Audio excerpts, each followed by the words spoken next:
Saludos amigos, aquí Samuel Montañez y nos encontramos en otro webinar de GBM. Antes que nada, muchas gracias a todos por venir y les comparto algunos detalles de cuál es la dinámica de la sesión.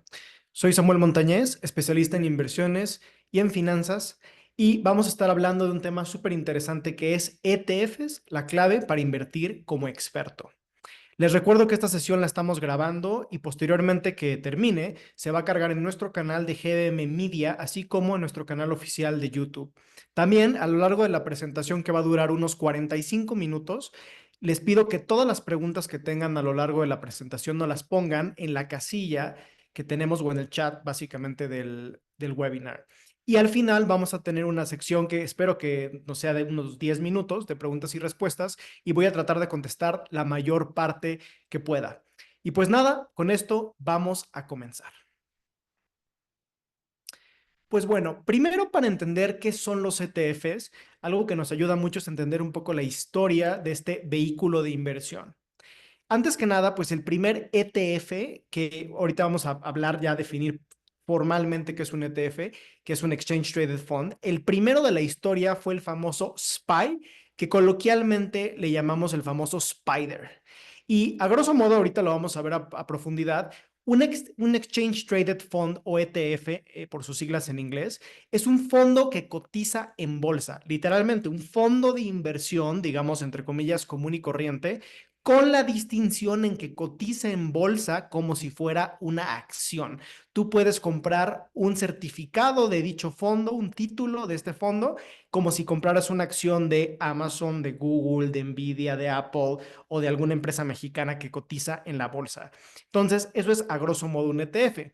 Ahora, ¿de dónde vino básicamente la idea de crear estos fondos que cotizan en bolsa versus los fondos mutuos tradicionales que no cotizaban en bolsa? Históricamente, recuerden o recordemos que para yo invertir en un fondo de inversión, y eso a la fecha sigue habiendo muchos fondos de inversión, aquí en GBM tenemos, típicamente tú te acercabas a tu intermediario financiero, a tu casa de bolsa como GBM, y decías, oye, me interesa invertir. Y típicamente tu asesor financiero se iba a acercar contigo y te iba a decir, a ver, Samuel, tenemos este portafolio de fondos de inversión, este creo que se puede adaptar a tu perfil, o esta combinación de tres fondos, distribuir tu portafolio, etcétera. Y típicamente esa estrategia, que, insisto, sigue existiendo al día de hoy, estaba reservada a inversionistas con capacidad financiera o económica más alta. Típicamente los montos para invertir, sobre todo hace 20, 30, 40 años, eran muy importantes, incluso de millones, en este caso de pesos, o de dólares, dependiendo de la geografía. Entonces, realmente no era algo disponible, digamos, para el inversionista promedio. Típicamente tenías que tener una capacidad financiera importante. Ahora, ¿cuál fue el racional de crear estos fondos cotizados en bolsa? Desde los años 70 se venía desarrollando una teoría en finanzas llamada la teoría de mercados eficientes, o la hipótesis de mercados eficientes, por dos economistas principalmente, Eugene Fama en la Universidad de Chicago y Paul Samuelson en el famoso MIT.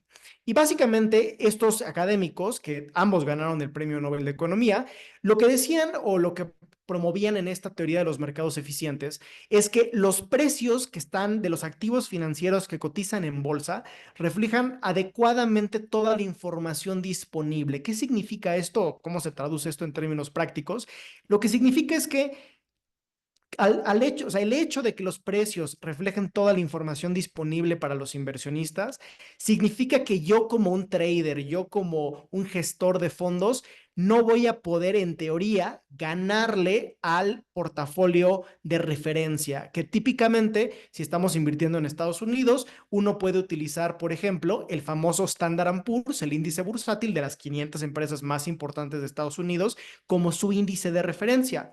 Y lo que decía esta teoría financiera es, tú puedes tratar de elegir las mejores acciones, hacer una estrategia así o asá, pero por más esfuerzo que hagas, no vas a poder superar este índice. Ahora, uno podría decir, ay, pero eso suena completamente ridículo. Pues no tanto, porque justamente estudiantes de estos dos académicos profesores hicieron varios estudios de cientos de fondos en Estados Unidos, casi 1000 fondos en Estados Unidos, para analizar en un periodo de largo plazo de 10 años ¿cuántos de esos fondos, que hay que recordar, no existían los ETFs en esas épocas, cuántos de esos fondos, de cientos de fondos, habían logrado superar efectivamente a la Standard Poor's 500, a este índice bursátil que teóricamente representaba el portafolio óptimo, de acuerdo a la teoría? Y se dieron cuenta que un sorprendente aproximadamente menos del 10% de los fondos de inversión lograban ganarle efectivamente al índice bursátil, al Standard Poor's, una vez contempladas las comisiones y los impuestos. En pocas palabras, la mayoría, la inmensa mayoría, no lograban superar, ni siquiera llegar al rendimiento del índice. ¿Y cuál fue la consecuencia de este descubrimiento o pues del impulso de esta teoría financiera en estas escuelas tan importantes? Que muchos, o sea, que estos académicos que enseñaban esta teoría, eventualmente alumnos suyos o personas que habían aprendido de estas teorías, como por ejemplo en el caso del primer ETF, Nathan Most y Steven Bloom, empezaron a decir, oye, ¿por qué no creamos primero fondos de inversión, o sea, de estos que estaban reservados, que así empezó la historia de Vanguard con Jack o John Bogle, básicamente? Dijeron, ¿por qué no hacemos un fondo de inversión que lo único que busque hacer es replicar el índice? Replicar el Nasdaq o replicar el Standard Poor's o replicar el Dow Jones o cualquier otro índice. En lugar, o sea, si la evidencia nos dice que el índice aparentemente es como el mejor portafolio, ¿por qué en lugar de tratar de ganarle a este benchmark o este portafolio de referencia, por qué no simplemente tratamos de replicarlo?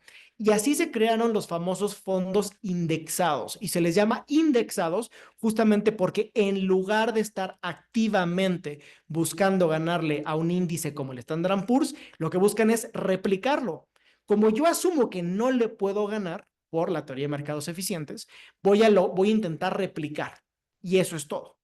Y eventualmente, esta estrategia, si lo pensamos, pues lo que me permite a mí como asesor financiero es ir con un cliente y decirle, oiga, esta teoría nos dice que este portafolio que representa las 500 empresas más importantes de Estados Unidos, pesadas o ponderadas en el portafolio por su peso en el mercado, que le llamamos capitalización de mercado, es el portafolio óptimo de acuerdo a los estudios financieros y de acuerdo a los premios Nobel. Entonces, podemos invertir en él y quedarnos 10, 20, 30 o más años invertidos y la probabilidad de tener rendimientos atractivos en el largo plazo son altas. Eso es lo que básicamente nos decía la lógica de invertir en este tipo de portafolios o fondos indexados. Entonces, ¿qué podemos darnos cuenta? Pues son muy, muy fáciles de entender, no es una estrategia súper riesgosa porque lo que dice es todo el tiempo el fondo va a estar activamente buscando replicar el índice y nada más. Y es una estrategia de largo plazo que solamente va a hacer el trading buscando rebalancear el portafolio porque evidentemente las acciones cambian de precio y los pesos en el índice cambian. Igual las empresas que están en el índice cambian a través del tiempo. Entonces, básicamente lo que buscábamos hacer es replicar el índice y listo. Entonces, como lo podemos ver, es una estrategia pues, más sencilla, más fácil de explicar y aparentemente nos dice la evidencia empírica que en el largo plazo, con alta probabilidad, vamos a tener rendimientos atractivos y así ha sido históricamente, ¿no?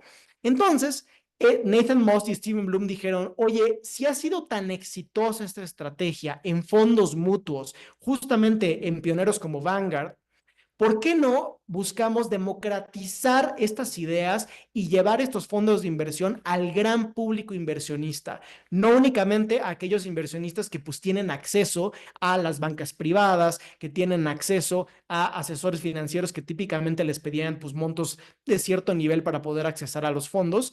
Realmente a través de un fondo cotizado en bolsa, yo puedo comprar una acción del fondo y con una sola acción o un solo título del ETF del fondo, tener invertido mi dinero en un portafolio de 500 empresas, las más importantes de Estados Unidos y pues casi que del mundo. Entonces, esta es la revolución que trajo este primer ETF que es el famoso Spider y que justamente replica o busca replicar el Standard Poor's 500, que es este índice bursátil al día de hoy, el más importante del mundo. Y como dice en la slide, sentó las bases para democratizar las inversiones de una forma profesional, de una forma diversificada y lo más importante también de bajo costo. bajo costo, porque estos fondos no solo puedes acceder a ellos con poco capital, sino que la comisión que te cobra el estructurador o el portfolio manager del fondo del ETF, que en este caso es State Street, es muy poquito. Es incluso menos de lo que históricamente cobran los fondos mutuos que normalmente viven dentro de las casas de bolsa y de los intermediarios financieros. Entonces, ahora sí entrando en materia, ¿qué es formalmente un ETF o cómo lo definimos? Básicamente, las características son que, como decíamos, es un fondo mutuo que tiene un portafolio de inversión. Típicamente ese portafolio de inversión está ampliamente diversificado y lo más importante en diferencia contra un fondo mutuo tradicional es que cotiza en bolsa. Eso es lo que significa exchange traded, cotizado en bolsa. Entonces, yo puedo ir al mercado, o sea, agarrar mi computadora o mi app de GBM, abrirla y comprar y vender mi fondo de inversión, mi ETF, en cualquier momento. Eso es básicamente la diferencia. En cambio, cuando yo tengo un fondo de inversión dentro de una banca privada o dentro de mi asesor financiero, como aquí tenemos en GBM, está también muy bien, pero típicamente yo tengo que notificar a mi asesor, oye, voy a necesitar tanto dinero en una semana, entonces por favor liquídame pues, tal porcentaje de mi posición en el fondo, ¿no? Y de distintos tipos de fondos tienen diferentes plazos de liquidación. Algunos tienen liquidez diaria, pero otros tienen 24, 48, 72 horas o más tiempo. Entonces, aquí la diferencia también es liquidez. ¿Qué quiere decir liquidez? Yo puedo comprar y vender el ETF en un segundo prácticamente, siempre y cuando pues esté abierto el mercado, y lo puedo hacer literalmente desde mi app de GBM, facilísimo. Número tres, como ya les adelantaba, bajo costo. Para darnos una idea, típicamente las estrategias de fondos de inversión históricamente han cobrado comisiones que van del 1 al 3% anualizadas. Típicamente porque los fondos de inversión más tradicionales, o sea, más, digamos, fuera que no cotizan en bolsa, pues normalmente los gestores buscan hacer estrategias o sea, que busquen ganarle activamente a los índices. Ya también hay indexados y de todo tipo, pero históricamente la lógica de yo darle mi dinero a un profesional de las inversiones es para que me pueda dar rendimientos superiores. Y por esos rendimientos superiores y esas estrategias especializadas es que me cobraban pues un fee más alto. En cambio, los ETFs dicen no. O sea, cuando en sus inicios dicen yo solamente voy a buscar replicar índices. Eso es todo. No buscamos ganarle al índice, no buscamos hacer compra-venta activa de acciones o hacer el famoso stock picking, la selección de acciones, de buscar cuáles están subvaluadas. Nada de eso. Busco replicar el índice y más nada. Y dado que es una estrategia más sencilla, eso le permite a los gestores de activos ofrecer comisiones más bajas que van del 0% al típicamente los caros 1%. Entonces, fíjense cómo están los ETFs más caros suelen estar alrededor del 1%. Y número cuatro, transparencia. Típicamente, si yo invierto en un fondo de inversión, yo voy a agarrar, por ejemplo, mi aplicación de GBM y voy a ver, pues estoy invertido en tal fondo de inversión, pero sale un título de ese fondo, pero si yo quiero ver qué tiene el fondo adentro, normalmente voy a tener que irme a lo que se llama el fact sheet o digamos, la hoja donde viene la descripción del fondo, vienen las principales posiciones, viene en qué está invertido, qué clases de activos, etcétera. Pero en mi aplicación o en mi cuenta solo aparece X número de títulos de ese fondo.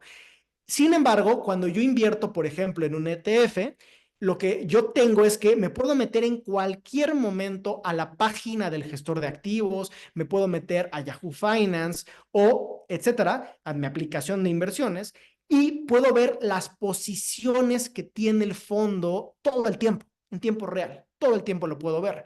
Entonces tengo una transparencia total sobre en qué está invertido el fondo, dónde está invertido mi dinero, en pocas palabras. Entonces, en conclusión, tenemos diversificación. Puede estar con un solo título invertido en cientos o miles de acciones con poco capital. Dos, tengo la flexibilidad de comprar y vender y tener mi dinero de regreso conforme lo necesite. Cuatro, también existe un asunto o un tema de eficiencia fiscal. No nos vamos a meter mucho en eso porque no es el propósito del webinar, pero también típicamente los ETFs se consideran activos de renta variable como acciones, como el equivalente a acciones. Y sin embargo, aunque el ETF esté invertido principalmente o exclusivamente en deuda, por ejemplo, sea un portafolio de bonos, bonos del gobierno americano o algo del estilo, a pesar de que todo el portafolio del ETF sea deuda, se cataloga como una inversión de renta variable. Y como sabemos, no graban de la misma manera, no tienen la misma fiscalización inversiones en bonos que inversiones en acciones. Entonces, ahí te podemos tener eficiencia fiscal. Y de hecho, existen fondos de inversión en GBM y en general que a veces toman ventaja de estas eficiencias fiscales que pueden existir a través de estos vehículos de inversión.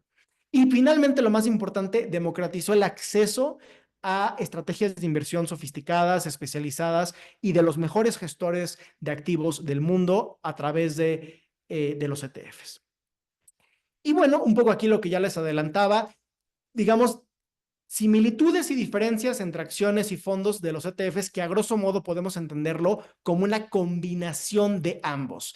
Ya decíamos que los ETFs, como las acciones, cotizan en bolsa, pero una diferencia importante es que los ETFs nos van a dar diversificación. Cuando yo compro una acción, pues tengo exposición a un activo.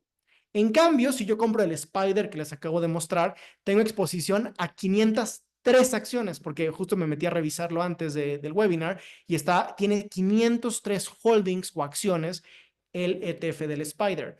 También existen incluso otros ETFs muy famosos como el ACWI o también existe el Vanguard Total Stock Market, que nos ofrecen literalmente miles de acciones en un solo ETF. Y entonces yo puedo invertir 10,000 pesos y tener literalmente un portafolio de miles de acciones en todo el mercado americano o incluso que me den exposición a todos los mercados globales con una sola inversión. Entonces, eso es una enorme ventaja. Ahora, como los fondos mutuos, los ETFs también van a tener una evaluación por lo que llamamos el NAV, el Net Asset Value, o el valor de los activos netos del fondo. Sin embargo, el valor del ETF está cotizando en bolsa todo el tiempo que está abierto el mercado como una acción. En cambio, el valor de los fondos mutuos típicamente se calcula diario al cierre del mercado y ese es el valor del fondo hoy. Entonces, esa es una pequeña diferencia. Y normalmente los fondos, como ya les adelantaba, existen fondos mutuos, digamos los que no cotizan en bolsa, que pueden tener liquidez diaria, pueden tener un plazo de liquidación de 24 horas, desde 48 a 72 o más tiempo. Hay algunos que sí pueden tener plazos fijos obligatorios de 6 meses o más tiempo. Entonces, esa también es otra distinción. La mayoría de los ETFs típicamente tienen alta liquidez. También, como decíamos, bajo costo. Incluso los ETFs más caros, que típicamente cobran comisiones del 1 o 1,5%, que en fondos esa es la comisión promedio, no es caro. Típicamente en fondos, más del 3% es cuando ya hablamos de ser caro, ¿no? Ahora, ETFs hoy en día vamos a ver que existen ETFs de gestión activa y pasiva, a pesar de que originalmente empezaron con esta teoría de mercados eficientes, de replicar índices. Hoy en día los ETFs ya se han democratizado y no nada más ofrecen lo que llamamos gestión pasiva. Gestión pasiva quiere decir replicar índices, lo que acabamos de decir. En lugar de activamente buscar ganarle a un índice, lo replico. Eso quiere decir gestión pasiva. Sin embargo, vamos a ver que como ha evolucionado este mercado, ya hay muchísimos ETFs más. Ahora, justamente hablando de cuáles son los ETFs más populares en 2025 que estamos grabando este video, pues tenemos del lado izquierdo en la primera gráfica los 10 ETFs más populares por activos administrados o activos bajo gestión, como le llamamos. El más popular de todo el mundo es el famoso VOO, el ETF de Vanguard, justamente esta empresa que ya estábamos hablando, que busca replicar el Standard & Poor's 500, seguido justamente del Spider, el que acabamos de platicar, el primer ETF de la historia, que también busca replicar al Standard & Poor's 500, seguido del IBB de BlackRock, que también busca replicar al Standard & Poor's 500. Entonces, puntos interesantes, los primeros 3 ETFs más comprados, más operados de todo el planeta por activos gestionados, son los 3 ETFs que buscan replicar al Standard & Poor's 500. No son los únicos, hay que decir, pero son los más populares. Y pues, podemos ver que en montos administrados, todos tienen más de 500,000 millones de dólares de activos bajo gestión. Entonces, ahí eso nos da una idea clara del nivel de popularidad que tienen estos instrumentos financieros y el nivel de éxito que han tenido. Si lo pensamos en retrospectiva, en los años 2000, por ejemplo, que apenas era cuando empezaba este mercado, la mayoría de las personas ni sabía que existían este tipo de vehículos y hoy en día es de lo más popular que existe. También tenemos otros, por ejemplo, como el QQQ, que es otro ETF súper famoso, es el ETF que busca replicar el Nasdaq y así consecuentemente. También me gustaría comentarles del BND. El BND es otro ETF de Vanguard que busca replicar un índice de renta fija del mercado global de deuda. Entonces también, no solamente, ahorita vamos a ver, no solamente hay ETFs de acciones, hay ETFs de deuda, hay ETFs de commodities, de oro, etcétera. Y por otro lado tenemos otra métrica que es muy interesante, que es cuáles son los 10 ETFs más populares, pero no por activos bajo gestión, sino por monto operado, por volumen negociado. ¿Qué quiere decir eso? ¿Qué tanta actividad de compraventa tienen los índices, más allá de cuánto dinero haya invertido ya per se, ¿no? Ahora, eso nos da otro, digamos, nos da otro resultado. El Spider, ahí lo tenemos, el QQQ, el del Nasdaq, ahí lo tenemos. Entonces, podemos ver que los dos ETFs más populares, tanto en activos bajo gestión como volumen, sí son los que replican el Spider y o el Standard Poor's y el Nasdaq, eso sin duda. Pero también encontramos otros que no vimos en la primera gráfica, ahora ya tenemos el GLD, el del oro, fíjense, que justamente el oro pues ha estado ahorita muy popular en los primeros meses del 2025. También tenemos, que ahorita lo vamos a ver, ETFs que les llamamos apalancados e inversos. Por ejemplo, el TQQQ, ahí vamos a ver ahorita más adelante qué son estos ETFs apalancados e inversos. El SQQQ justamente me da la posición inversa del Nasdaq, entonces también yo puedo apostar en contra de estos índices. Y también tenemos el TLT, que también es muy interesante, el ETF que busca, digamos, darnos la exposición al mercado de deuda o a los bonos del Tesoro de Estados Unidos. Entonces podemos ver que no necesariamente los más populares en términos de dinero invertido van a ser los más operados. Y vamos a ver que en particular los ETFs que son apalancados e inversos suelen ser muy utilizados para trading más activo, como lo pudimos ver. Ahora, ¿cómo podemos pensar el mercado de ETFs comparándolo al mercado de activos mundiales? Y con esto yo me refiero renta variable, acciones, bonos de renta fija, commodities, recursos naturales, el sector inmobiliario, divisas. O sea, si tratamos de transponer el mercado de ETFs, pero ahora puesto sobre clases de activo, ¿cómo se ve? ¿Cómo se ve la radiografía? Número uno, podemos ver que efectivamente cerca de básicamente 3/4 partes de todo el dinero y cantidad de ETFs emitidos, como lo podemos ver en las gráficas, sí está en acciones, en ETFs de acciones. Entonces, más de la mitad, prácticamente 3/4 partes del mercado de ETFs, tanto en dinero invertido como en número, en cantidad de ETFs, sí está en acciones, renta variable. Y eso, pues, por su historia, como ya les platicaba, empezaron buscando replicar índices bursátiles de acciones particularmente.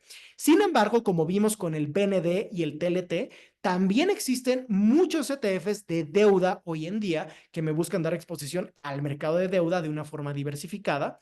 Entonces, ahí también tenemos pues, un buen cacho, tanto en dinero invertido como en número, que tenemos casi 1000 ETFs de renta fija en Estados Unidos. Y ya tenemos otro cachito más pequeño de dinero invertido en ETFs de otro tipo, de instrumentos alternativos, de bienes raíces. Hay ETFs de fibras inmobiliarias, por ejemplo. Hay ETFs de commodities, como el de oro, que lo vimos, el GLD, pero también existen ETFs de otros commodities, de otros recursos naturales, de petróleo, de gas, etcétera. De divisas, por supuesto, o sea, con la canasta de divisas más importantes, incluso de volatilidad. En mercados como en Estados Unidos podemos invertir en volatilidad, por ejemplo, a través del famoso VIX, que luego le dicen como el índice del miedo. Entonces existen opciones, derivados que me permiten invertir en eso y en consecuencia existen ETFs que me permiten invertir en volatilidad literalmente. Ahora, puntos importantes. Solamente en Estados Unidos hay más de 4,000 ETFs distribuidos a través de estas 9 clases de activos, siendo que una de ellas es multiactivo. Incluso existen ETFs combinados entre varias clases de activos. Entonces, aquí lo importante es ver que a través de ETFs y con relativamente poco capital, todo el mundo tiene acceso ya hoy a un mercado inmenso de todas las clases de activos, de portafolios infinitamente diversificados. Y, por ejemplo, a través de GBM también tenemos acceso al mercado de ETFs americano. Y en términos de dinero, hay casi 10 billones de dólares invertidos hoy en ETFs, que digamos en inglés es 10 trillion de activos, de dinero invertido en esta clase de activos, lo que nos demuestra el nivel de éxito y de popularidad que han tenido para democratizar las inversiones. Ahora, ya les adelantaba un poco de esto. Los ETFs empezaron como ETFs indexados, pero también tenemos los inversos, que inversos quiere decir me da la posición contraria. Si sube 1% el Standard & Poor's, el contrario, o sea, el inverso, me da -1 si sube 1 o me da +1 si baja 1 y así consecuentemente. También tenemos sectoriales, ETFs de sectores. Por ejemplo, ¿qué tal que yo solamente quiero invertir en la parte tecnológica, en el sector tecnológico del Standard & Poor's, de los sectores que son representados en el Standard & Poor's? Yo puedo comprar el XLK, que justamente me da exposición exclusiva a las 70, 80 empresas que conforman la parte tecnológica del Standard & Poor's, por ejemplo, o así con el Nasdaq, o así, etcétera. También existen ETFs temáticos que muchos de los son de los más populares actualmente. ETFs de criptomonedas, ETFs de inteligencia artificial, ETFs de sustentabilidad, ETFs, etcétera, etcétera, de temáticas de mega tendencias que tenemos hoy en día. ETFs de materias primas, ya les enseñaba que el del oro es de los 5 más operados, más populares. Entonces es una forma de acceder a oro de una forma muy sencilla. Tenemos ETFs de deuda, que son los segundos más importantes, como el TLT o como el BND, que están entre los 10 más importantes, tanto en dinero como en operación. Tenemos ETFs apalancados. Vamos a ver que no solamente tenemos ETFs inversos que me dan la posición inversa del Standard & Poor's o del Nasdaq o de otros índices, también me pueden dar la posición, digamos, larga, le decimos, o sea, la misma, pero multiplicado o la inversa multiplicada por 2 y por 3. O sea, me pueden dar el triple hacia arriba o el triple hacia abajo del Nasdaq, del Standard & Poor's, y esos hay que tener cuidado porque típicamente son para hacer trading. Hay ETFs regionales, por ejemplo, yo quiero tener exposición al mercado chino, puedo comprar este ETF de BlackRock que me da acceso al mercado chino. Y como ya adelantábamos, también de canastas de divisas. Ahora, ¿quiénes son los principales jugadores del mercado de ETFs o los nombres principales? Básicamente, muy poquitos emisores de ETFs, que son los que estamos viendo en la gráfica, conforman cerca del 80% del mercado global de ETFs. Justamente siendo el líder mundial, la empresa BlackRock es el gestor de activos más grande de todo el planeta y el gestor de ETFs o el emisor de ETFs más importante del mundo. Tiene alrededor de 470 más o menos ETFs o sea, al día de hoy que estamos grabando en abril 2025. Entonces, pues realmente es un monto gigantesco y normalmente ustedes van a poder distinguir los ETFs de BlackRock porque dicen iShares. También First Trust, otro jugador muy importante en este mercado, Invesco, State Street, el que creó el primer ETF del Spider, Vanguard, que ya vimos que el VO, el famoso ETF más popular, es de Vanguard justamente, Wisdom Tree, VanEck, etcétera, JP Morgan. Entonces, ahí podemos ver varios de los nombres principales y aquí me encanta esta quote de Jack Bogle, el fundador de Vanguard y uno de los principales impulsores de esta filosofía de inversión más pasiva, más de invertir en estos portafolios que replican índices.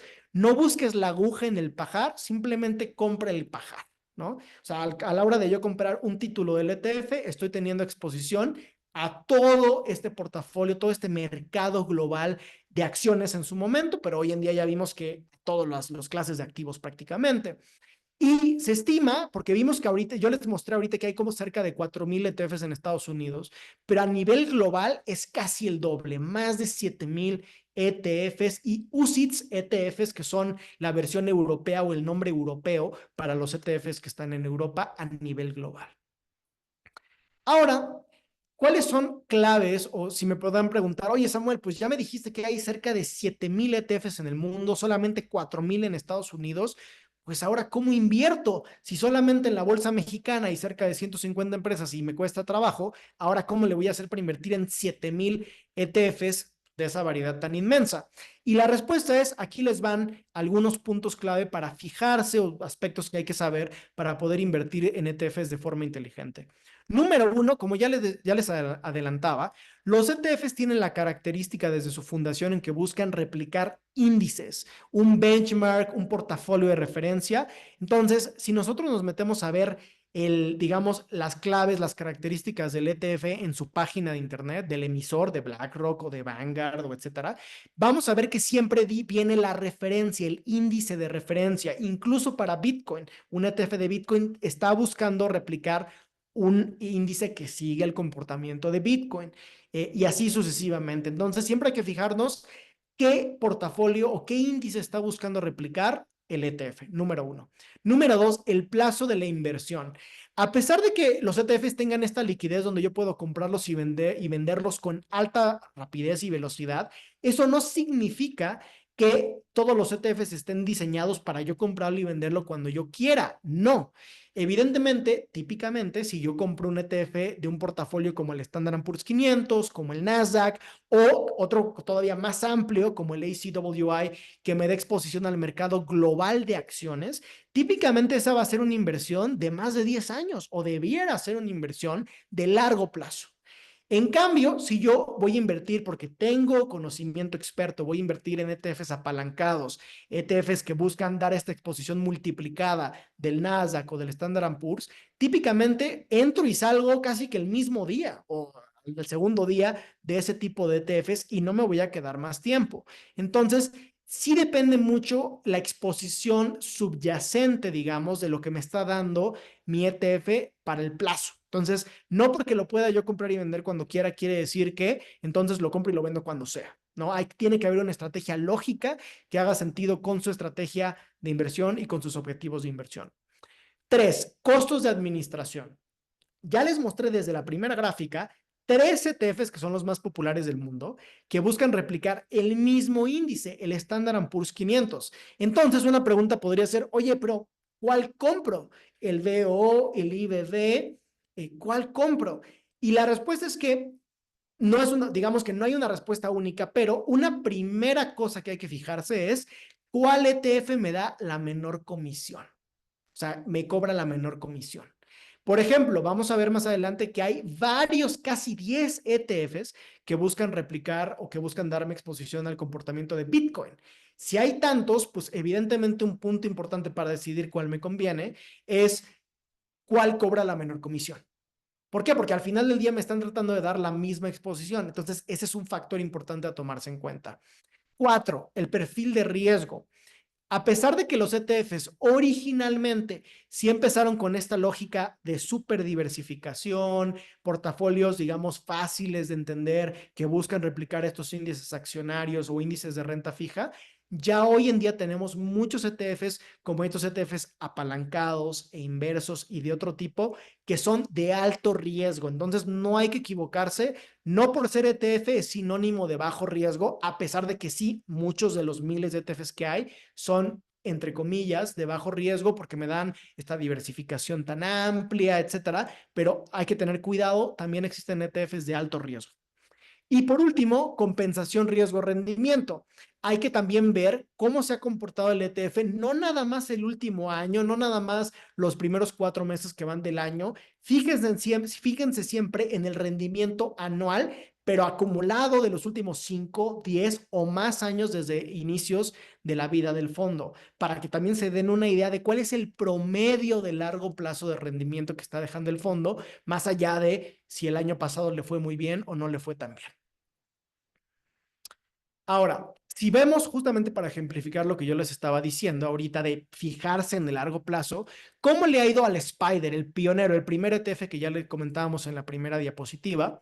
Como ya les adelantaba, busca replicar el Standard Poor's 500, es de State Street, tiene 503 empresas en el portafolio, cobra una comisión bajísima, casi de cero, 0.095%. sea, muy barato.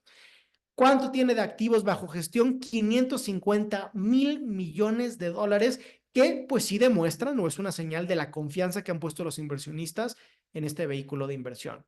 Ahora, si nosotros nos vamos a ver la gráfica y vemos, oye, ¿cómo le ha ido al Spider el último mes? Pues no muy bien, ¿no? De hecho, tuvo pérdida.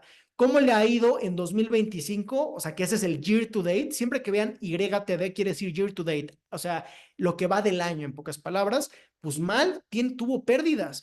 Entonces, si yo me fijara solamente en el comportamiento muy, muy reciente del índice o del ETF, le ha ido mal. Le ha ido mal. ¿Por qué le ha ido mal? Porque como sabemos, pues justamente con la llegada de Donald Trump a la presidencia de Estados Unidos y con la estrategia arancelaria que ha impuesto, pues eso ha causado bajas en los mercados globales, incluido el Standard & Poor's de forma muy significativa, y le ha ido mal el inicio del 2025. Sin embargo, si vemos cómo le ha ido de largo plazo, 5 años, rendimientos de más del 15% anualizado en dólares. Si nos vamos a ver cómo le ha ido en los últimos 10 años, más del 10%, el 12%. Si nos vemos cómo le ha ido desde inicios, desde la concepción del fondo, alrededor del 10% anual. Y si vemos cómo le ha ido en la función que tiene el ETF, que es replicar el comportamiento del Standard & Poor's, fíjense que es casi indistinguible. O sea, está casi al 100% de réplica contra su benchmark de referencia, que es el Standard & Poor's. Entonces, justamente por eso les decía, fíjense en el desempeño de largo plazo. Si yo digo, oye, en promedio, por lo menos los últimos 10 años, el Standard & Poor's o el ETF del Standard & Poor's, el Spider, me ha dado 12.36% anualizado en dólares. ¿Está bien eso? Pues sí, está maravilloso, ¿no? Y desde inicios, desde el del fondo en 1993, pues también un rendimiento de casi doble dígito en dólares, pues muy bueno también, ¿no? Y justamente también bajo costo, diversificación, etcétera. Ahora, ya les adelantaba esto. ¿Cuántas formas hay de invertir? ¿Cuántos ETFs replican al Standard & Poor's 500? Varios. Existen varios que replican al Standard & Poor's. Vimos que los tres más populares del mundo por activos administrados, IBB, VO y el Spider, pues justamente buscan replicar tal cual el Standard & Poor's. Sin embargo, existen otros ETFs como el que tenemos ahí, IJR, que buscan replicar tal vez no todo el Standard & Poor's, tal vez solamente 100 empresas o tal vez solamente las empresas más chicas dentro de las 500 del Standard & Poor's o solamente, como les había enseñado anteriormente, las que me dan exposición al sector de tecnología del Standard & Poor's o al sector industrial o al sector de consumo, etcétera. Y podemos ver que dependiendo esa exposición que yo busque, puedo tener resultados distintos. Sí, como vemos, el VO o el Spider o el IBB, pues probablemente sean casi idénticos, va a ser una diferencia muy pequeña. Sin embargo, si yo ya me voy a otros ETFs que me den la parte de tecnología o las 100, 10, 200 empresas más chicas, más grandes del Standard & Poor's, ya puedo tener un comportamiento distinto. Entonces, a pesar de que haya muchos ETFs que me dan exposición al Standard & Poor's, no por eso es sinónimo de que todos me van a dar el mismo rendimiento, porque pequeños cambios pueden dar grandes diferencias en términos de rendimiento, como lo podemos ver en la gráfica de los últimos 10 años. Ahora, ya les adelantaba que uno de los ETFs más operados, varios de los ETFs más, de los 10 ETFs más operados del mundo, más negociados, son ETFs apalancados. ¿Qué quiere decir apalancados? Que me dan 2 o 3 veces típicamente el rendimiento diario de algún índice. Típicamente los más populares son los del Nasdaq y los del Standard & Poor's, y existen en su versión larga, que eso quiere decir que me dan el rendimiento directo, o sea, sube uno, me da el doble o el triple, o la versión inversa, que es sube 1 y me da -2 o -3, ¿no? Entonces existen las dos versiones. Por ejemplo, el TQQQ es el que me da 3 veces el rendimiento o el rendimiento diario del Nasdaq, y es de esta empresa ProShares. Ahora, el Nasdaq es digamos, este índice bursátil americano de Nueva York, que prácticamente le llamamos la bolsa tecnológica porque cerca del 50% de las empresas del Nasdaq son del sector de tecnología. Ha tenido un crecimiento brutal, más del Standard & Poor's. Entonces, si yo multiplico eso por 3, es un rendimiento bárbaro. Pero igualmente, si baja, esa bajada o esa pérdida se multiplica por 3 o por 2 dependiendo del ETF. Entonces, solamente quería comentar que existen, pero y obviamente pues puede sonar atractivo para especular, pero hay que tener mucho cuidado con este tipo de ETFs. Son para gente que tiene experiencia profesional en trading, son para realmente profesionales de las inversiones que saben cuándo entrar y venderlo y cómo utilizarlos de una forma activa. No se recomiendan para personas que no son especialistas en eso. Y por otro lado, también los ETFs, como ya les adelantaba, se han diversificado en dar acceso prácticamente a todos los mercados, todas las clases de activos. Ya les enseñaba que hay ETFs de volatilidad, ETFs de commodities, de oro, de gas, etcétera, y también ETFs de criptomonedas, o le llamamos cripto ETFs, que yo los englobo dentro de esta casilla de ETFs temáticos de las megatendencias, siendo criptoactivos o incluso tecnología financiera una de estas megatendencias. Justamente el año pasado, 2024, salieron los ETFs de Bitcoin, que justamente el más popular del mundo es este que les estoy mostrando, es el IBIT, el ETF que replica el valor de Bitcoin Spot de BlackRock. Y fíjense los detalles. Número uno es quién es el custodio. O sea, literalmente el ETF está invirtiendo en Bitcoin y el custodio es Coinbase, el exchange de criptomonedas más importante de Estados Unidos y pues más grande del mundo después de Binance, o al menos en el mundo occidental.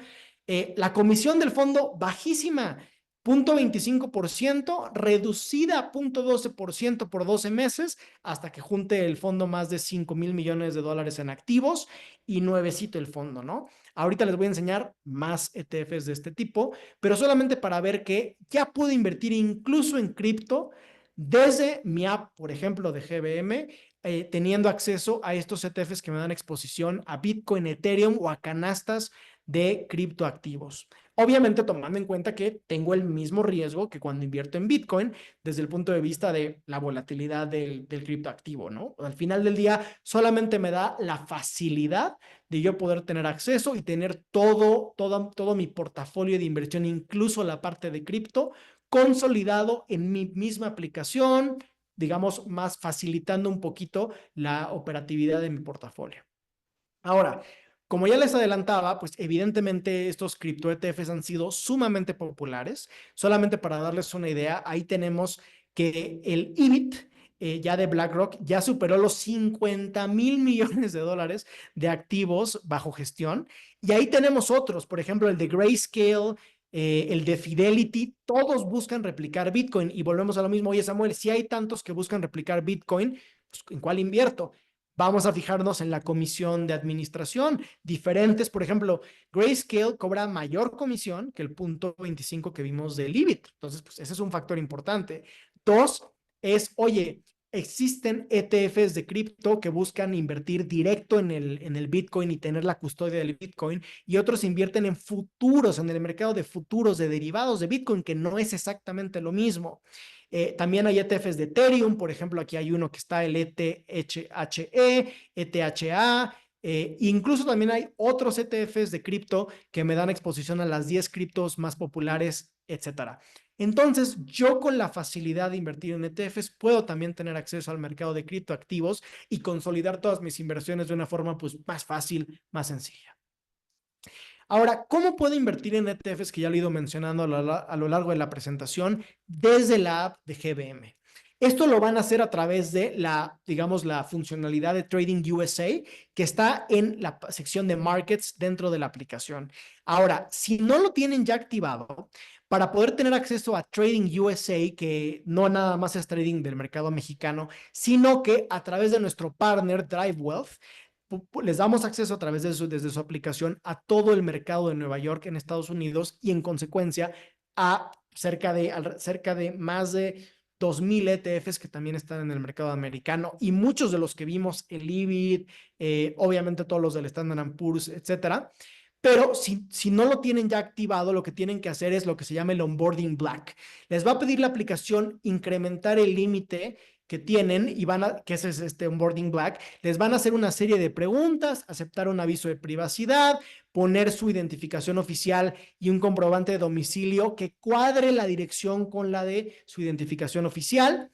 y también hacer una selfie para unos datos biométricos y prácticamente en 10 minutos ya van a poder tener habilitada esta funcionalidad para poder operar en markets y también les va a aparecer ahora la funcionalidad de Trading USA idéntico en la aplicación en la sección de markets.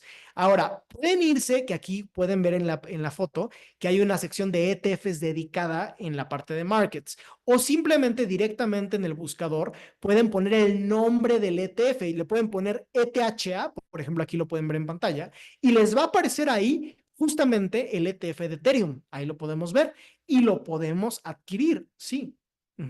Entonces, ya yo puedo ir comprando mis ETFs y automáticamente hacer mi portafolio de ETFs, como pueden ver en pantalla. Aquí tengo el ACWI, justamente este ETF de acciones globales, miles de acciones globales. Tengo el QQQ, el del Nasdaq, tengo el AGG, un ETF de deuda también súper popular. Entonces, ahí se dan una idea de cómo pueden hacer un portafolio de ETFs súper sencillo desde su app de GBM, facilísimo. Y bueno, para recapitular y terminar el día de hoy, ¿qué es un ETF? Es un fondo de inversión con la distinción en que se negocia, cotiza en bolsa.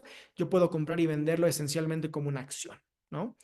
Número dos, típicamente los ETFs ofrecen una gran diversificación porque buscan replicar estos índices bursátiles que típicamente tienen pues muchas clases de activos, como es el Standard Poor's, como es el Nasdaq y muchos otros ETFs que existen en el mundo, inclusive pues digamos, el ETF o el tracker que busca replicar el IPC, el famoso MEXBOL o el índice del mercado mexicano y así para todos los índices globales prácticamente, y no nada más de acciones, también de deuda y de otras clases de activos. Número tres, podemos tener mayor transparencia de en qué está invertido el ETF, porque yo me puedo meter en cualquier momento a la página de BlackRock, a la página de Vanguard, de State Street, de VanEck o cualquier emisor de ETF, a revisar puntualmente al día de hoy exactamente en qué está invertido el ETF, en qué cantidad, etcétera. Cuatro, típicamente las comisiones de los ETFs van prácticamente desde 0% hasta los caros 1,5%. Entonces es una forma muy sencilla y muy accesible de invertir en estrategias profesionales. Y por último, a pesar de que los ETFs empezaron originalmente con esta visión de democratizar inversiones, de ofrecer estos portafolios con una visión de largo plazo, de replicar índices, o sea, de una visión un poquito más pasiva de las inversiones, también existen hoy en día ETFs mucho más agresivos, mucho más activos o más especulativos, como estos ETFs apalancados, entre muchos otros. Entonces, hay que tener cuidado porque no por invertir en ETFs automáticamente es sinónimo de seguridad, no forzosamente. Y por último, ya les mostré cómo pueden invertir en ETFs a través de la app de GBM. Es súper sencillo. Si no tienen habilitada la parte de Trading USA en Markets, hagan solamente este onboarding black que les toma 10 minutos y ya tienen acceso al mercado de ETFs global. Y pues nada, con eso terminamos. Me voy a la sección de preguntas y respuestas. Vamos a contestar varias de ellas. Bueno, ¿qué ETFs recomienda para no depender del mercado estadounidense? A ver, a pesar de que los ETFs son originarios de Estados Unidos, también, como ya les adelantaba, existen ETFs UCITS o UCITS ETFs, que son los ETFs del mercado europeo, que son sujetos a la regulación europea y también tienen ventajas contra los americanos. Ahora, esos no los pueden comprar directamente en la app de GBM, pero en GBM sí tenemos fondos de inversión de GBM que sí pueden invertir en ellos, que tienen exposición a ETFs UCITS, por ejemplo, y también tienen otros beneficios diferentes. Entonces, no solamente tienes que invertir forzosamente en ETFs americanos. Ahora, dicho eso, hay varios ETFs, muchísimos ETFs que son emitidos por empresas americanas, están domiciliados en Estados Unidos, pero me dan exposición mundial de los mercados globales, del mercado de renta fija global, del mercado de acciones global. Entonces, no porque el emisor sea BlackRock o porque el emisor sea Vanguard, quiere decir que estoy invirtiendo solamente en Estados Unidos. Por ejemplo, uno de los 10 ETFs más populares por ahí que vimos es un ETF que me da exposición de mercados desarrollados o de mercados emergentes. Entonces, o sea, también puedo tener ETFs que solamente invierten en mercados emergentes como México, Turquía, China, etcétera. Entonces, no porque estén domiciliados en Estados Unidos, son solamente que dan exposición a Estados Unidos. Eh, Estoy considerando invertir invertir en varios ETFs. ¿Cuáles son los indicadores más importantes para comprarlos y decidir, o sea, qué rendimiento tiene mejor? Pues como ya les adelantaba, el más fácil de ver es si yo quiero invertir en un ETF que hay varios que buscan darme la misma exposición, como Bitcoin, como el Standard Poor's, como el Nasdaq, etcétera. Pues fíjense en la comisión. ¿Qué comisión de administración, que luego le dicen el expense fee, tiene el ETF? Pues, ¿cuál es la más barata? Uno. Dos, también lo que se llama el tracking error o el error de réplica. Acuérdense que el ETF o el fondo busca replicar el índice, pero a pesar de que uno dice, oye, pero pues ¿qué no la computadora lo replica y ya? No. O sea, no es tan fácil como suena replicar los índices siempre o replicar la exposición que queremos siempre. ¿Por qué? Porque depende de cuál sea la estrategia de réplica, qué tan grande sea el fondo, depende de cuáles son las estrategias de trading, qué tan seguido se rebalancea el portafolio. O sea, no es tan fácil replicar perfectamente los índices que se están tratando de replicar en los ETFs, y distintos emisores, distintas empresas pueden tener distintas estrategias para replicar los índices. Entonces, puede haber diferencias. O sea, el tracking error de uno puede ser mayor que el de otro, entonces hay que fijarse en eso también. Y también, pues, la implicación fiscal, que como dije, yo no soy especialista en fiscal. eh, Tenemos por ahí varios webinars del tema fiscal en inversiones que les invito a ver en nuestro canal de GM Media o en YouTube, pero hay diferencias en implicaciones fiscales en invertir en un tracker o en un ETF mexicano versus un ETF que esté en el mercado americano versus un ETF que esté en el mercado europeo, un UCITS ETF. Hay diferencias en términos de implicaciones fiscales de impuestos. Hay que tener cuidado con eso también. Yo diría que esas son las cosas a tomar en cuenta. Hay ETFs en México. A ver. ¿Hay ETFs en México y cuáles son los más importantes del país? Sí, o sea, realmente ETFs, la versión de los ETFs mexicanos, es lo que llamamos trackers. Realmente, pues un tracker es un ETF. La única diferencia es que como que el nombre ETF se le quedó a los ETFs típicamente emitidos en Estados Unidos. A los europeos les llamamos estos UCITS ETFs, que son sujetos a regulación de la Unión Europea. Y en México les llamamos trackers, ¿no? Evidentemente, ¿cuál es el más popular en México? Pues el NAFTRAC o el tracker que busca replicar el IPC, el MEXBOL, el índice bursátil del mercado accionario mexicano, básicamente. También, por ejemplo, hay un tracker que se me hace muy interesante, que busca replicar como el portafolio de las fibras inmobiliarias que cotizan en el mercado mexicano.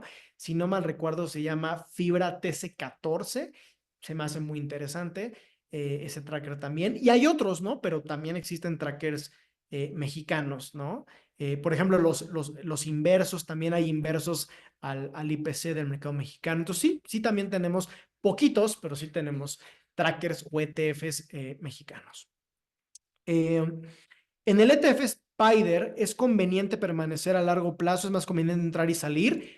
Pues vamos, evidentemente depende de la filosofía de inversión que uno tenga para contestar esa respuesta. No hay una respuesta fija, pero lo que dice la evidencia, los estudios académicos, económicos, es que la mejor estrategia cuando uno invierte, por ejemplo, en el Standard Poor's 500, va a ser quedarse de largo plazo, 10, 20, 30 o más años. Y entrar y salir, lo que nos dice la evidencia es que típicamente las personas que hacen esto tienden a tener rendimientos inferiores por debajo del índice. Entonces no es recomendable. Eh, ¿Cuánto es el mínimo para invertir en el ETF? Pues a pesar de que los ETFs, si nos metemos en la aplicación, puede parecer como que, digamos, que vale mucho dinero un ETF, realmente están disponibles casi que desde cualquier monto en realidad. Entonces, los ETFs, como se pueden pues, romper en muchísimas fracciones, yo puedo comprar un título, un ETF, pues con 500 pesos, o sea, prácticamente con muy poco. Entonces, realmente se puede adaptar a la capacidad financiera casi de quien sea. Entonces, eso también es otra virtud de los ETFs en que no hay estos montos mínimos que típicamente sí los va a haber en fondos mutuos que están, digamos, más cerrados, ¿no? Inversionistas con mayor capacidad. Y pues bueno, ya se nos está acabando el tiempo desafortunadamente. Excelentes preguntas para todos. Si tienen más preguntas, por favor, déjenoslas en los comentarios. Recuerden que este webinar se está grabando y se va a cargar en nuestra página de GM Media, así como en nuestro canal oficial de YouTube. Muchísimas gracias. Aquí Samuel Montañez y a nombre de GM, muchas gracias y nos vemos en la próxima.